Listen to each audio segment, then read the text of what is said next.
first coffee review. If you guys have watched me for a little while, you know I drink a ton of coffee all the time. Many times it's just for the caffeine effects, to be honest. But I do love coffee, so even if I don't want any caffeine for that moment in time, I will drink a lot of coffee because I'm like addicted to the flavor. That palate kind of changed and grew on me as I got older.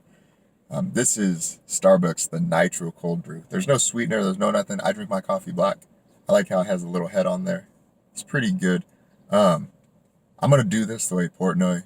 If you don't know who Dave Portnoy is, he does those pizza reviews, those one bite pizza reviews, and he has like a 1 to 10 scale with the decimal at some points. So that's kind of how I'm gonna do these.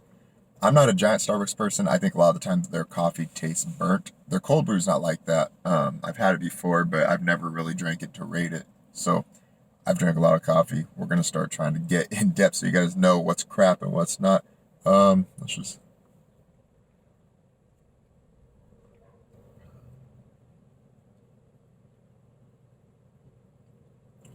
The cool thing about the Nitro cold brew is that it's more of a thick texture.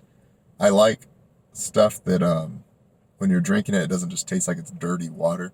You know, sometimes that's okay, I guess, but right now it's not.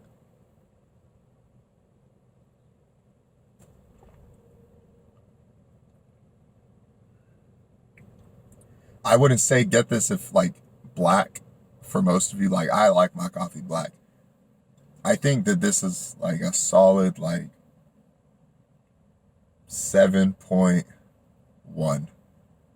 Like this is good. Like if you're around it, you'll buy. This is the way Portnoy does the pizza, right? And this is the same way I'm gonna do the coffee. If you're around it, you'll buy it. It's worth buying if you're around it. If it's in that 7 scale, like 7 to 7.5. If you're around it, it's worth going to buy it. 7.5 to 8. It's a really solid cup of coffee. Anything in the eights is like, hey, this is exquisite. I never use that word. Anything below 7, 6 and below is just kind of like 6.1 to 6.9. That's just kind of like, yeah, it's like whatever. I'll drink it because it's not crap. Anything under 6 is like, I'll never buy this again, you know? And then, yeah, that's just an insult, which I'm sure we'll get into. And then nines are kind of like an anomaly. Who knows? I don't know if we're ever going to pick a nine. Off the top of my head, I don't know. I don't know what a nine is. You know, I've had some really good coffee, but I haven't had coffee that blew my brain away in a little while. Also, the caffeine thing is a big deal for me. I'm a caffeine addict. I love it. Like I love it. I will drink crappy coffee to get caffeine, but these are strictly, I don't want to say they're strictly off of taste. Let's go that too. This has a decent amount of caffeine. If you were the average person, you'd like the amount of caffeine in this. It'll get you wired. But if you are someone like myself, or those of you that have drank coffee for a very long time, this isn't the most caffeinated. You drink this whole thing, you're gonna get a good little wired period of time, but it's not gonna last you all day. You're gonna need something else. I don't know why Starbucks coffee is like that. It's not a placebo effect either. I notice this. I really, really do notice it. So, yeah, that's the review.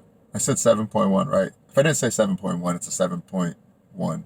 That's what I'm ending it with. So, yeah, check it out, guys. Make sure you guys let me know what coffees you want me to try next, or if you have any recommendations on great coffee. Because everyone always tells me there's great coffee here and there, and I never go listen to them. But yeah, give me some great coffee. Give me the balance of the caffeine and the taste. I like them both. I want to be wired every time I drink a cup of coffee. I'm not trying to drink a cup of coffee and not feel nothing. It's taste and potency. So yeah. All right, guys.